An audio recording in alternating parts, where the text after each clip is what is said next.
Have you ever watched your friend's cat follow them from room to room, meowing constantly, demanding attention every single second, while your cat acts like you're basically a stranger who happens to live in their house? Or maybe it's the opposite.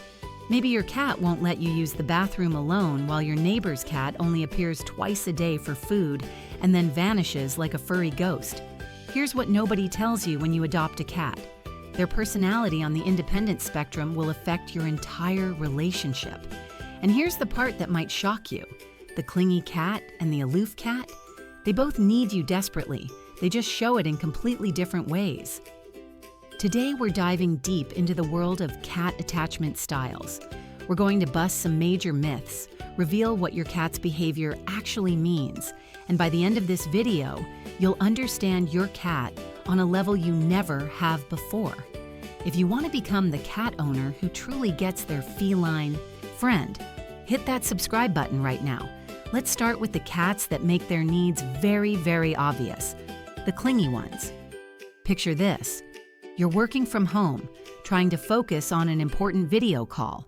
Your cat jumps onto your desk, walks directly in front of the camera, sits on your keyboard, and starts headbutting your hand. You move them. They come back. You close them out of the room. They cry at the door like you've abandoned them forever. You let them back in. They immediately jump on your lap, purr loudly enough to be heard through your microphone, and refuse to move. Sound familiar? Welcome to life with a clingy cat. Clingy cats, sometimes called Velcro cats, are cats who want to be with you constantly. And I mean constantly. They follow you from room to room. They sit outside the bathroom door waiting for you. They sleep on your chest, your lap, your feet, sometimes on your face. They meow when you're not giving them attention. They need to be involved in everything you do. If you're cooking, they're supervising from the counter. If you're reading, they're lying on your book. If you're trying to work, they're helping by walking across your keyboard. If you dare to pay attention to another human, or, heaven forbid, another pet, they will make their displeasure known immediately and dramatically. Now, a lot of people think clingy cats are just naturally more affectionate than other cats. And yes, affection is part of it. But here's what's really going on in a clingy cat's brain. Attachment and anxiety often go hand in hand. Some cats are clingy because they genuinely just love being with their person. These are the cats who are confident, secure, and simply prefer your company to being alone. They're not anxious when you leave, they're just happier when you're there. These cats are clingy in a healthy way. But other cats are clingy because they're insecure.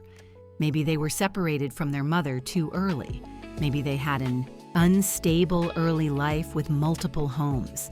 Maybe they're just wired to be more anxious. These cats aren't just following you because they enjoy your company. They're following you because they need constant reassurance that you haven't abandoned them. And here's how you can tell the difference. A healthy, clingy cat is happy to be near you but doesn't fall apart when you leave. An anxious, clingy cat shows stress behaviors when you're gone.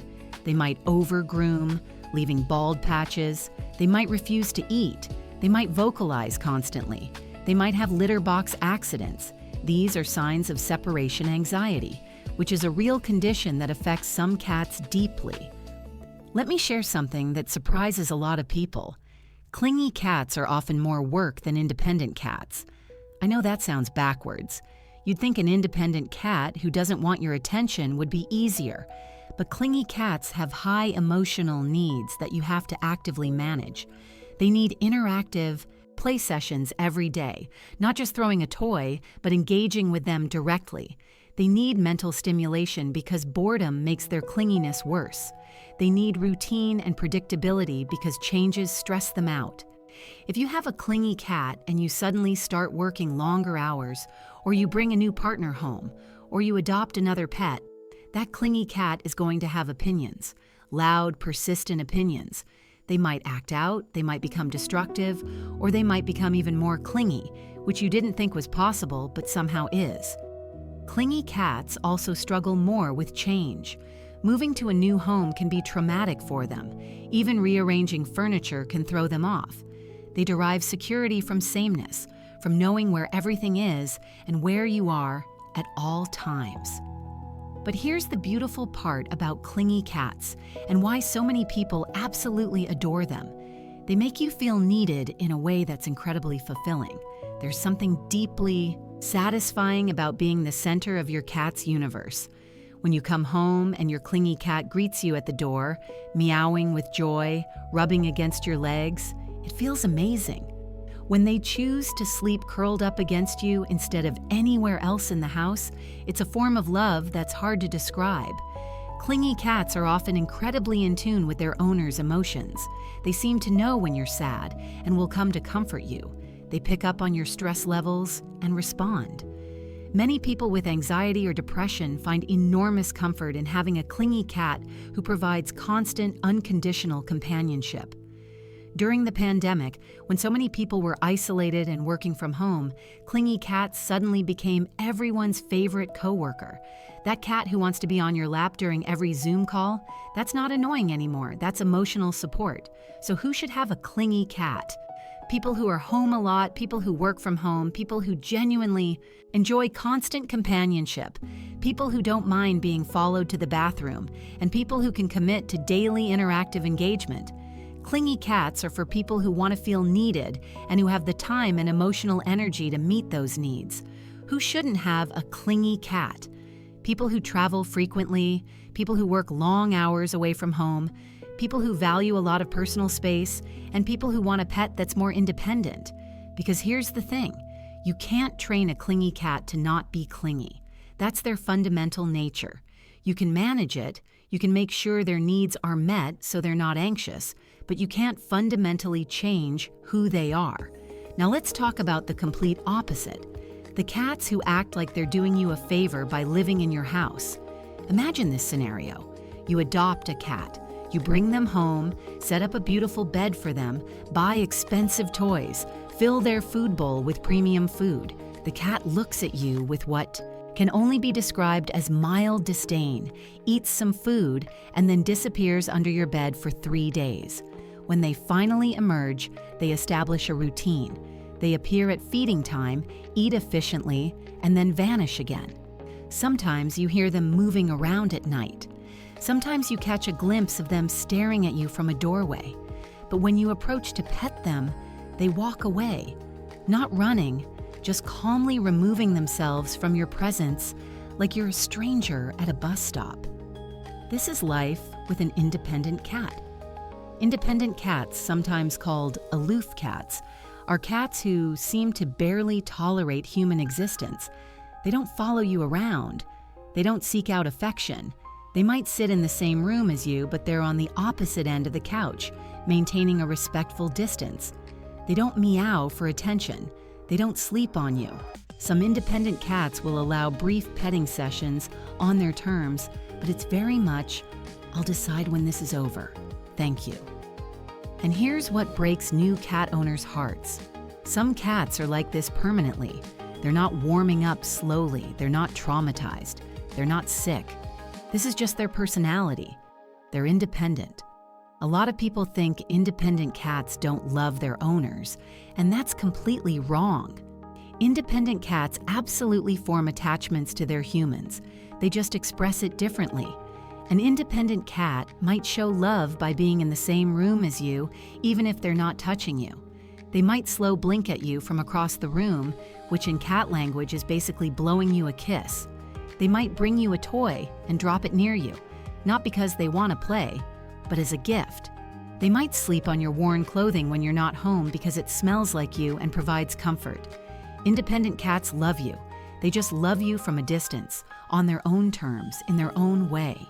And here's something fascinating. Independent cats are often more confident and secure than clingy cats. They don't need constant reassurance because they're comfortable with themselves. They don't need you to tell them they're safe because they already know they are. Their independence often comes from a place of security, not rejection. Independent cats also handle change better than clingy cats.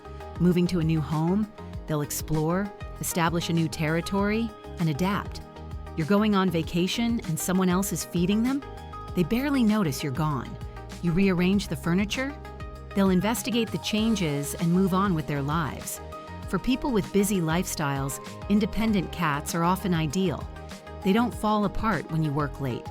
They don't need daily interactive play sessions, though they might occasionally engage if the mood strikes them. They're perfectly content to entertain themselves, nap in sunbeams, and live their own lives parallel to yours. But here's the trap that many independent cat owners fall into, thinking their cat doesn't need anything from them.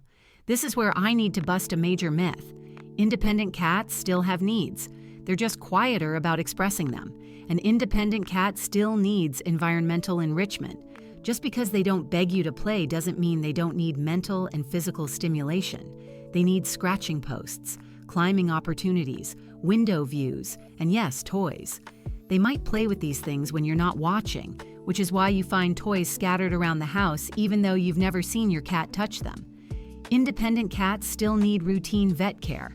And here's where it gets tricky. Because independent cats don't seek out attention, health problems can go unnoticed for longer. A clingy cat who suddenly stops being clingy is obviously sick. An independent cat who becomes slightly more withdrawn, that's much harder to spot. Independent cats still need social interaction, just in smaller doses. Even the most aloof cat benefits from some daily positive interaction with their human.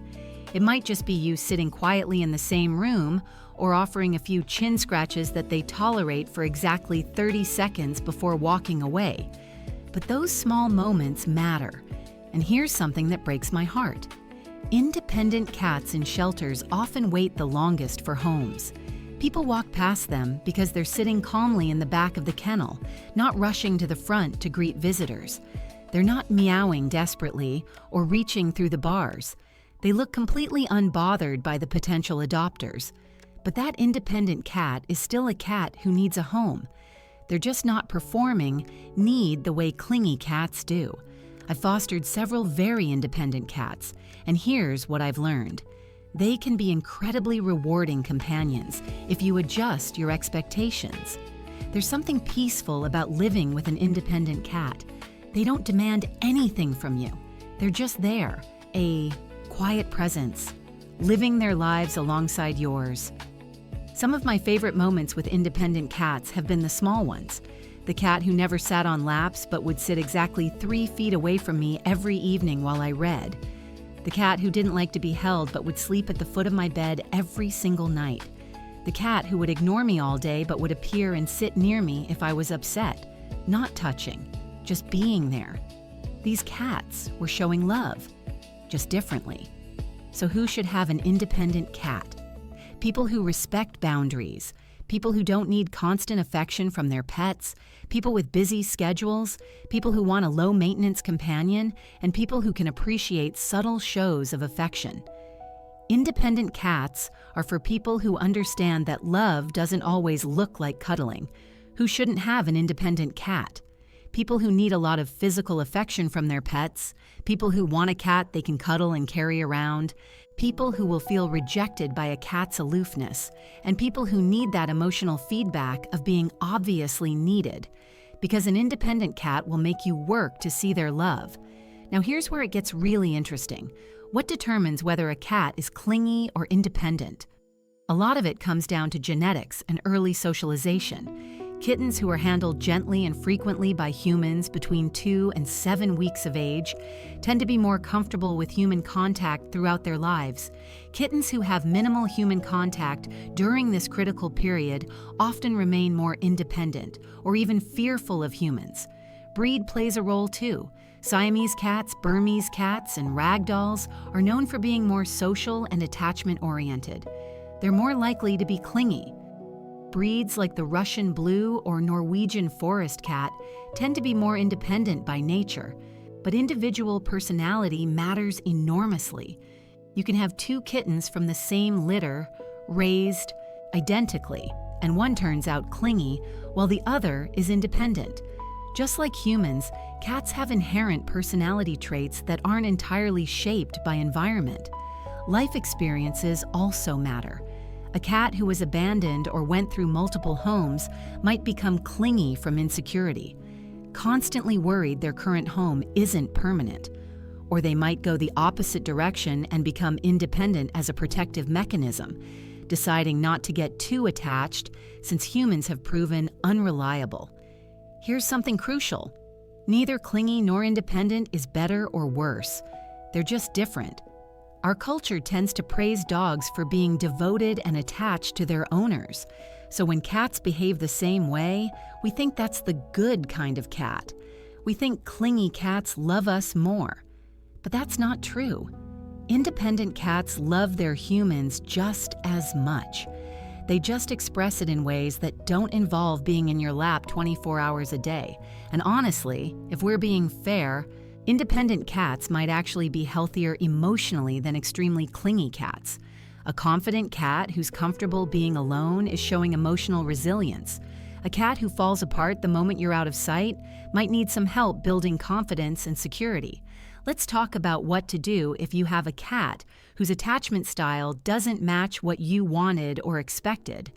If you wanted a cuddly lap cat and ended up with an independent cat, you have a few options. First, accept them for who they are. You can't force an independent cat to be clingy. It won't work and it will make both of you miserable. But you can encourage connection on their terms. Offer affection without expectation. Spend time in the same space without demanding interaction. Respect their boundaries, and they might gradually choose to interact more. Some independent cats become more affectionate as they age, especially if they're in a stable, loving home. That aloof kitten might turn into a more social, adult cat. It's not guaranteed, but it happens. If you wanted an independent cat and ended up with a stage 5 clinger, you also have options. Make sure their clinginess isn't coming from anxiety. If they're stressed when you leave, work on building their confidence through environmental enrichment, puzzle feeders, and gradual alone time training. Give them appropriate outlets for their energy through play. Sometimes clinginess decreases when a cat's physical and mental stimulation needs are met. But again, you probably can't turn a truly clingy cat into an independent cat. You can manage the behavior and meet their needs, but their fundamental desire to be with you isn't going to disappear. Here's my advice. Instead of trying to change your cat, adjust your perspective. If you have an independent cat, learn to read their subtle signs of affection. Notice when they choose to be in the same room as you. Appreciate the slow blinks, the brief headbutts, the moments they allow you to pet them. These are gifts from a cat who doesn't give them freely. If you have a clingy cat, recognize that you have a companion who has chosen you as their emotional anchor. Yes, it can be overwhelming. Yes, you might want to use the bathroom alone sometimes. But you also have a creature who thinks you're the most important thing in their world. That's pretty special. And here's something really important. Your cat's attachment style can tell you a lot about what they need from you. Clingy cats need consistency. They need you to maintain routines as much as possible. They need preparation when changes are coming. If you're going on vacation, start having a pet sitter come over a few days early so your cat can get used to them. If you're moving, keep your cat in one room with familiar items until they adjust. Clingy cats also need help building independence. This sounds contradictory, but it's true. Use puzzle feeders so they learn to entertain themselves. Create high perches and hiding spots so they have places to feel safe without you. Practice short separations and reward calm behavior when you return. Independent cats need respect for their boundaries. Don't force interaction. Let them come to you. Provide them with spaces they can retreat to. Understand that their love language is proximity, not touch. Sitting near you is their version of cuddling. Independent cats also need proactive health monitoring. Since they won't come to you when something's wrong, you need to watch for subtle changes. Establish a routine of checking them over weekly, even if they tolerate it for only a minute. Track their eating and litter box habits. Notice changes in where they sleep or how much they sleep.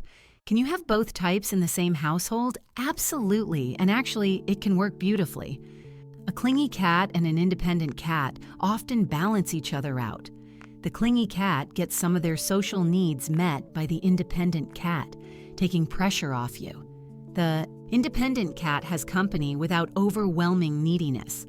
I've seen many households where the clingy cat follows the independent cat around, and the independent cat tolerates it with bemused patience.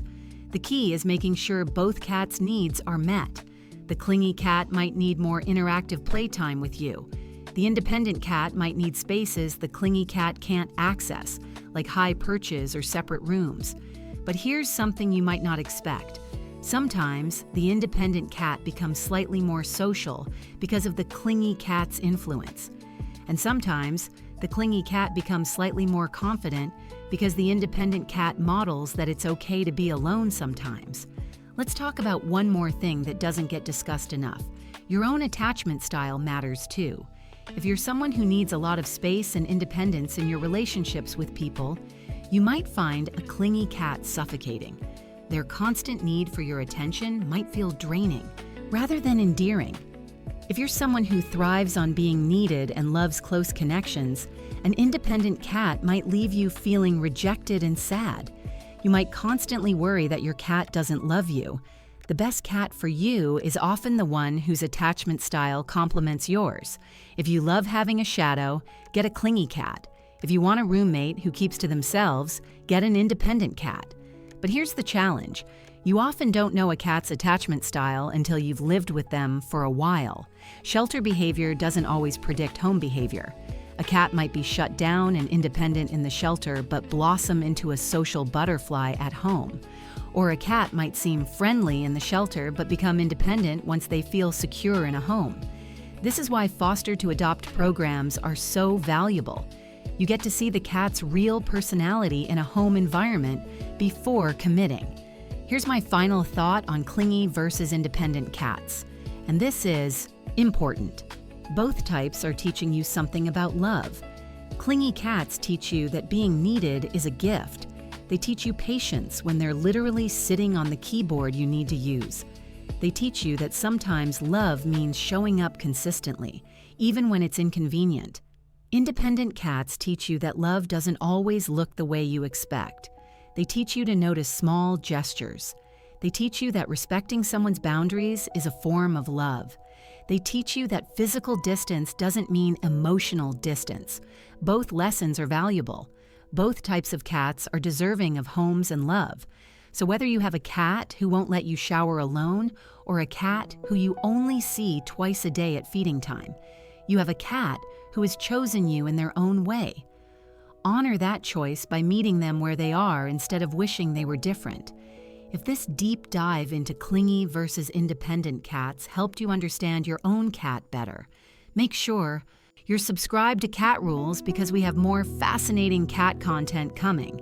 And seriously, hit that notification bell so you don't miss when we drop our next video. Drop a comment below and tell me, is your cat a stage 5 clinger or a furry roommate who barely acknowledges your existence? And more importantly, would you change them if you could? I bet most of you wouldn't, even if your cat is driving you a little crazy. Until next time, cat lovers, whether your cat is currently sitting on your lap or is in another room pretending you don't exist, they love you in their own way. We'll see you in the next video.